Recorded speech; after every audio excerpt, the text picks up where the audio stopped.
நடிகர்கள் பட்டியல் அப்படின்னு எடுத்துக்கும் போது நம்மளுடைய மைண்டுக்கு வர ஒரு நடிகர் அப்படின்னு யாருன்னு பாத்தீங்கன்னா நடிகர் சூர்யா அவர்கள். இவர் பாத்தீங்கன்னா கடைசியா கங்குவா திரைப்படத்தில் நடித்திருந்தாரு.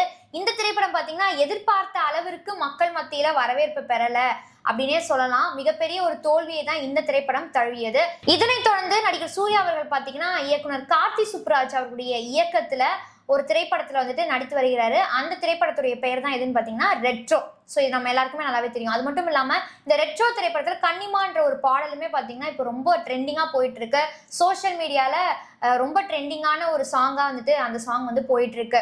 இந்த படத்துல பாத்தீங்கன்னா நடிகர் சூர்யாவுடன் பூஜா ஹெக்டே அவர்கள் வந்துட்டு கதாநாயகியாக நடிச்சிருக்கிறாங்க. அதே மாதிரி வருகின்ற மே 1ஆம் தேதி பாத்தீங்கன்னா இந்த திரைப்படம் வந்து ரிலீஸ் ஆக போவதாகவும் நமக்கு தகவல்கள் வெளியாயிருக்கு. சோ இது போன்ற ஒரு சூழ்நிலை தான் பாத்தீங்கன்னா ரெட்ரோ திரைப்படத்தை குறித்து சில விஷயங்களை பாத்தீங்கன்னா கார்த்தி சுப்புராஜ் அவர்கள் பகிர்ந்திருக்கிறாரு. அதாவது அவர் என்ன சொல்லியிருக்காருன்னா, ரெட்ரோ அந்த வார்த்தைக்கான மீனிங் என்ன அப்படின்னு பாத்தீங்கன்னா கடந்த காலம் அப்படின்னு சொல்லலாம், அதாவது முந்தைய காலம் அப்படின்னு சொல்லலாம். ஸோ அதுக்கு இருக்க இன்னொரு மீனிங் என்னன்னு பாத்தீங்கன்னா திரும்பி பார்க்கிறது, அதாவது ஏற்கனவே நடந்து முடிந்த சில விஷயங்களை திரும்பி பார்க்கிறது அப்படிங்கிற மாதிரியும் சொல்லியிருக்கிறாரு.